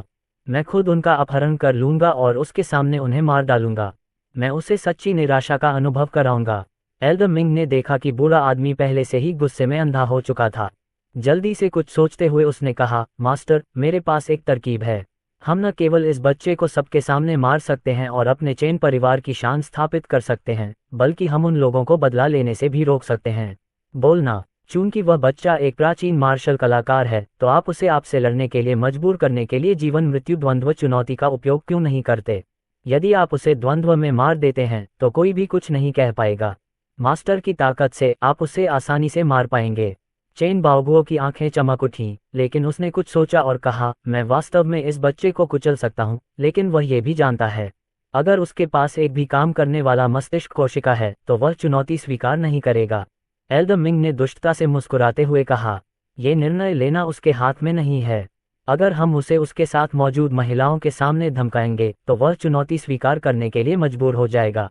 चेन बाओगुओ ने अपनी आंखें सिकोड़ लीं। हालांकि यह घृणित था, लेकिन बदला लेना ज्यादा महत्वपूर्ण था। इस समय एक गरिमा में आवाज अचानक गूंजी, क्या आप अर्जुन से निपटने की इस योजना में मुझे भी शामिल कर सकते हैं? चेन बाओगुओ की अभिव्यक्ति बदल गई जब उसने आवाज सुनी। वह एक ग्रैंड मास्टर था, लेकिन अब तक उसे इस व्यक्ति की उपस्थिति का एहसास नहीं हुआ था। ये कैसे संभव हुआ? कुछ सेकंड बाद दरवाजा खोला गया। एक लंबे लबादे में एक मध्यम आयु वर्ग का आदमी चेन बाओगुओ और एल्डर मिंग के सामने प्रकट हुआ। जब उन्होंने इस आदमी को देखा तो उनकी पुतलियां सिकुड़ गईं। जियांग युवानली। इससे भी महत्वपूर्ण बात यह है कि जियांग युवानली बिना बुलाए यहाँ क्यों आए? चेन बाओगुओ बिल्कुल भी नाराज नहीं था। ताकत के मामले में जियांग युवानली उससे कमजोर नहीं था। उसने अपने हाथों को कप के आकार में मोड़ा और कहा, ग्रैंड मास्टर जियांग, आप यहाँ क्यों आए हैं? जियांग युवानली सीधे सोफे पर चला गया और चेन बाओगुओ के सामने बैठ गया। उसकी नज़र टेबल पर रखी अर्जुन की तस्वीर पर पड़ी। फिर उसने अपनी उंगली फोटो पर दबाई। उसकी उंगली के पीछे से लगा बल फोटो से होकर गुजरा और उसके नीचे संगमरमर की मेज में एक छेद कर दिया। फिर उसने उदासीनता से कहा, मैं इस बच्चे के लिए यहाँ हूँ। जियांग युवानली ने पिछले कुछ दिनों में अपने लगभग सभी प्रभाव और संबंधों का इस्तेमाल किया था। हालांकि सभी निगरानी कैमरे की फुटेज मिटा दी गई थी, फिर भी उसने पता लगा लिया था कि जियांग वेनलिन की मौत के पीछे अपराधी अर्जुन था। इतना ही नहीं, जब वह जांच कर रहा था तो उसने गलती से पाया कि एक अन्य बल भी इस छोटे बदमाश की जांच कर रहा था, जो कि ग्रैंड मास्टर निकला, जो अभी अभी लौटा था, चेन बाओगुओ। कुछ खोजबीन के बाद उसे पता चला कि चेन बाओगुओ भी अर्जुन से बदला लेना चाहता था, इसलिए वह साझेदारी बनाने के लिए यहाँ आया था। चेन बाओगुओ ने संगमरमर की मेज पर निशान देखा और उसकी आंखें चमक उठीं। उसने पूछा, क्या ग्रैंड मास्टर जियांग को इस लड़के से कोई दुश्मनी है? जियांग युवानली ने ठंडी सांस ली। ये सुनकर चेन बाओगुओ दंग रह गया। उसने अपनी हथेली मेज पर पटकते हुए कहा, अच्छा, चूंकि यह मामला है, इसलिए आज से चेन परिवार और जियांग परिवार सहयोगी हैं। जियांग युवानली ने सिर हिलाया। यही वह परिणाम था जो वह चाहता था। और ठीक है, मैंने अभी सुना कि आप इस बच्चे को द्वंद्व युद्ध के लिए चुनौती देने जा रहे थे। ये सही है। ऐसा लगता है कि उसके साथ खुलकर निपटने का यही एकमात्र तरीका है, चेन बाओगुओ ने उदास होकर कहा। जियांग युवानली की आंखों में हत्या की नीयत चमक उठी और उसने कहा, मेरे पास एक बेहतर योजना है। मुझे पता चला है कि यह लड़का वर्तमान में ग्रैंड सिटी अपार्टमेंट कॉम्प्लेक्स में रह रहा है। उसके साथ 2 लड़कियां रहती हैं, जो शायद उसकी प्रेमिकाएं हैं। क्यों न हम उनमें से किसी एक का अपहरण करने के लिए किसी को भेजें? इससे उसे मजबूरन उसे बचाने के लिए जाना पड़ेगा। सबसे पहले हम समझ सकते हैं कि वह कितना ताकतवर है। दूसरे, मैं चाहता हूं कि इस बच्चे को प्रताड़ित किया जाए। द्वंद्व युद्ध में उसे मारना उसके लिए बहुत आसान मौत है। उसे एक क्रूर मौत मरना होगा। मेरा जियांग परिवार ऐसा करने के लिए 3 विशेषज्ञों को भेजने को तैयार है। चेन बाओगुओ ने कुछ सेकंड तक इस बात पर विचार किया, फिर अपने पीछे खड़े शिष्यों की ओर देखा। उसने अपना मन बनाया और कहा, अच्छा, मैं अपने 4 सबसे मजबूत शिष्यों को भेजने को तैयार हूँ। मैं देखना चाहता हूँ कि यह बच्चा कैसे लड़ता है। प्रश्नवाचक चिन्ह। जब अर्जुन और सान्या जियांगबेई विश्वविद्यालय से निकले तो आधी रात हो चुकी थी। हालांकि अर्जुन ने वांग ह्योचन के टूटे हाथ का इलाज किया था, फिर भी आंटी झांग थोड़ी चिंतित थीं। वह और अंकल वांग ह्योचन को परामर्श के लिए रिवर सिटी के ऑर्थोपेडिक अस्पताल ले गए। अर्जुन दंपत्ति की चिंताओं को समझ सकता था। आखिरकार गंभीर चोट से उबरने में आमतौर पर 100 दिन लगते हैं। ऐसा कोई तरीका नहीं था जिससे वे यह मान लें कि अर्जुन के संक्षिप्त कार्यों ने वांग ह्योचन को पूरी तरह से ठीक कर दिया है। आखिर हाथ खोना कोई छोटी बात नहीं थी। अगर इसका सही तरीके से इलाज नहीं किया गया तो यह वांग ह्योचन के भविष्य को बर्बाद कर सकता था। जियांगबेई विश्वविद्यालय एक सुदूर इलाके में स्थित था, इसलिए सान्या लंबे समय से ऑनलाइन टैक्सी बुक करने की कोशिश कर रही थी, लेकिन किसी ने उसका अनुरोध स्वीकार नहीं किया। उसे इस बात का थोड़ा अफसोस हुआ। अगर उसे पहले पता होता तो वह अपनी कार से यहाँ आती। छोड़ो, चलो थोड़ी देर पैदल चलते हैं, शायद आगे टैक्सी मिल जाए, अर्जुन ने कहा। ठीक है, सान्या ने सिर हिलाया। सुबह के समय हवा थोड़ी तेज थी, इसलिए अर्जुन ने अपना कोट उतारकर सान्या को पहना दिया। सान्या का शरीर कांप उठा। उसने अर्जुन की ओर देखा, लेकिन कुछ नहीं बोली। कुछ देर बाद अचानक उसने कहा, अर्जुन, 5 साल हो गए हैं, अब ऐसा क्यों लगता है कि तुम अजनबी हो? ऐसा लगता है जैसे तुम कोई और ही इंसान हो गए हो, ठीक वैसे ही जैसे तुमने अभी लोहे का दरवाजा तोड़ा था। ये बहुत अविश्वसनीय था। अर्जुन ने आलस से अपना शरीर तानते हुए शांति से कहा, इतने सालों के बाद मुझे एक बात समझ में आई है। जीने के सिर्फ 2 ही तरीके हैं, या तो दूसरों के द्वारा लगाए गए नियमों के अनुसार जीना है, या फिर खुद को ऐसा अस्तित्व बनाना है जो नियमों को बदल सके। मैं दूसरा वाला बनना चाहता हूँ, सान्या ने धीरे से कुछ कहा। जैसे ही वह कुछ और पूछने वाली थी, एक टैक्सी आ गई। यहाँ रुको, सान्या ने हाथ हिलाया। जल्द ही टैक्सी उनके सामने रुकी। अध्याय 121 कुछ हुआ। आधे घंटे बाद वे दोनों चुपचाप अपार्टमेंट में वापस आ गए। उन्होंने नहाया धोया और अपने कमरे में सोने चले गए। अर्जुन ने अभी कुछ मिनट के लिए ही अपनी आंखें बंद की थीं कि उसे एहसास हुआ कि दरवाज़ा खुल गया है। सान्या चुपचाप कंबल ओढ़कर अंदर चली आई। अर्जुन, तुम अभी तक सोए नहीं हो, है ना? अभी नहीं, आप? सान्या ने अपनी जीभ बाहर निकाली। रोक्सू ने पूरा बिस्तर घेर रखा है, इसलिए मैं बिल्कुल भी सो नहीं पा रहा हूँ। उसे कल सुबह जल्दी उठना है, इसलिए मैं उसे जगा नहीं सकता। मैं यहाँ कुछ घंटे रुकूंगा। सान्या हमेशा तीनों में से सबसे पहले उठती थी, इसलिए उसे अगले दिन रोशनी को पता चलने की चिंता नहीं थी। इसके अलावा वह पहले भी अर्जुन के साथ सो चुकी थी और उसे विश्वास था कि अर्जुन सीमा पार नहीं करेगा। ठीक है, अर्जुन ने सान्या के लिए चढ़ने के लिए जगह छोड़ दी। 10 मिनट बाद सान्या ने अर्जुन की भारी सांसें सुनी। उसने कई बार अर्जुन का नाम पुकारा। जब उसने कोई प्रतिक्रिया नहीं दी तो उसने पीछे से अर्जुन को गले लगाया और अपना शरीर उसके शरीर से सटा दिया। वह हमेशा से ऐसी ही थी, वह किसी चीज को गले लगाकर ही सो सकती थी। अर्जुन की आंखें पूरी तरह खुली हुई थीं, लेकिन उसकी पीठ सान्या की तरफ थी, इसलिए वह उसे बिल्कुल भी नोटिस नहीं कर पाए। उसे समझ नहीं आ रहा था कि रोए या हंसे। क्या सान्या उसे अपराध करने के लिए प्रोत्साहित कर रही थी? अगली सुबह जब अर्जुन उठा तो उसने पाया कि सान्या बहुत पहले ही चली गई थी। लिविंग रूम से दोनों लड़कियों की बातें करने की आवाज़ आ रही थी। रुको, तुम्हारी आंखें इतनी सूजी हुई क्यों हैं? क्या तुम कल रोई थीं? सान्या ने आश्चर्य से पूछा। नहीं नहीं, क्या ये स्पष्ट है?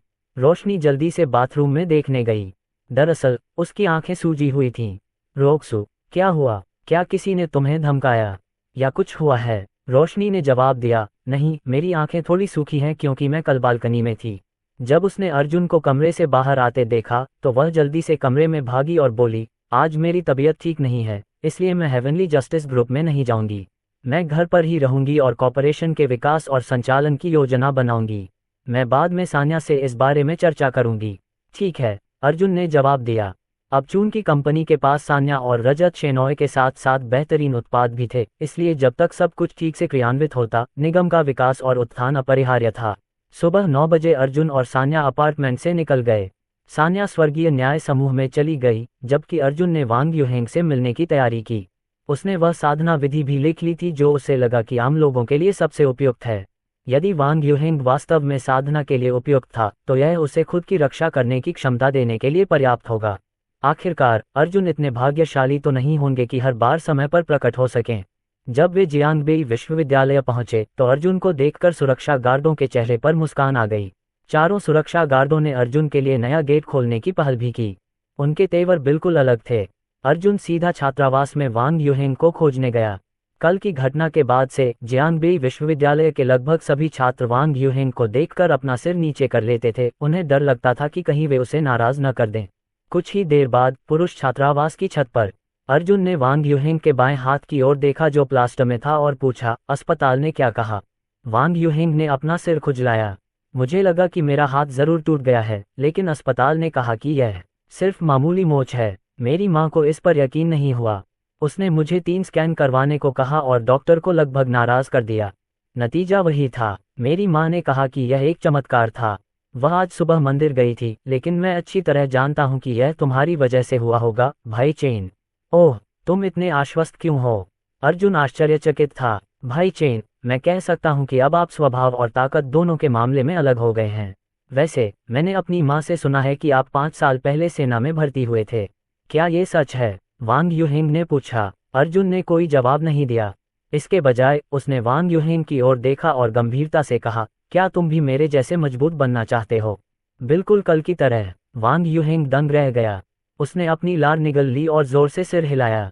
बेशक, अगर मुझ में भाई चेन जैसी ताकत होती तो वे मुझे परेशान नहीं करते और मुझे असहाय होकर अपने माता पिता को पिटते हुए नहीं देखना पड़ता। उसने अपनी स्वस्थ मुट्ठी को कसकर भींच लिया। वह अच्छी तरह जानता था कि अगर भाई चेन कल रात वहां नहीं होते तो ये हाथ भी बर्बाद हो जाता।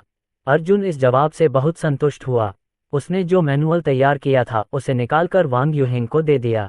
यदि आप मजबूत बनना चाहते हैं तो यह मैनुअल आपको जवाब देगा। वांग यूहेंग ने अपना कांपता हुआ हाथ आगे बढ़ाया। उसकी नज़र किताब के ऊपर लिखे कुछ शब्दों पर पड़ी, पर्पल क्यू थंडर रश तकनीक। उसने उसे थोड़ा सा खोला और उसकी आंखें चौड़ी हो गईं। भाई चेन, ये कैसे संभव है? क्या ये हो सकता है? आप सही कह रहे हैं। यह उसी तरह की बात है। अगर आप पहले कुछ पन्नों पर बताई गई विधि का पालन करेंगे तो आप स्वाभाविक रूप से कुछ चीजें समझ जाएंगे। लेकिन तुम्हें एक दिन में ही इस पर लिखी सारी बातें याद कर लेनी होंगी और फिर इसे जला देना होगा।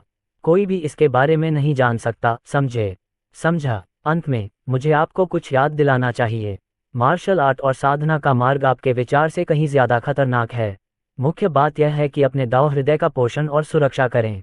अगर आपके कोई प्रश्न हैं तो आप मुझसे पूछ सकते हैं। हाँ भाई चेन, वांग यूहेंग ने उत्साह से कहा। अर्जुन ने फिर वांग यूहेंग को प्राचीन मार्शल आर्ट की दुनिया के बारे में कुछ और बातें बताईं। आधी बात कहते कहते उसका फोन बज उठा।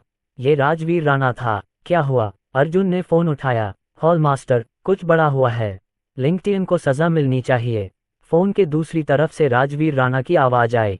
अर्जुन की आंखें तुरंत ठंडी हो गईं और उसने पूछा, आखिर हुआ क्या था? मिस जिया का अपहरण कर लिया गया है। मिस जिया की सुरक्षा के लिए मैंने जो 3 विशेषज्ञ भेजे थे वे सभी मारे गए। क्या? अर्जुन ने खुद को शांत करते हुए पूछा, क्या ये सक्सेना परिवार हो सकता है? अगर यह सक्सेना परिवार होता तो कम से कम रोशनी अभी भी सुरक्षित होती। हॉल मास्टर, यह असंभव है। सक्सेना परिवार के पास रिवर सिटी में ऐसा कोई शक्तिशाली विशेषज्ञ नहीं है। मेरे अधीनस्थों के घावों से लगता है कि यह किसी ग्रैंड मास्टर द्वारा किया गया होगा और एक से अधिक द्वारा, राजवीर राणा ने गंभीरता से कहा। हॉल मास्टर, ये सब मेरी गलती है। मुझे परवाह नहीं कि गलती किसकी है, राजवीर राणा। बस उसे ढूंढो। साथ ही जितनी जल्दी हो सके मुझे जियांगबेई यूनिवर्सिटी से लेने के लिए एक कार भेजो। हॉल मास्टर, मैंने इसके लिए पहले ही व्यवस्था कर ली है। इसे 30 सेकंड में जियांगबेई विश्वविद्यालय के पूर्वी द्वार पर पहुंच जाना चाहिए। अर्जुन ने फोन रख दिया।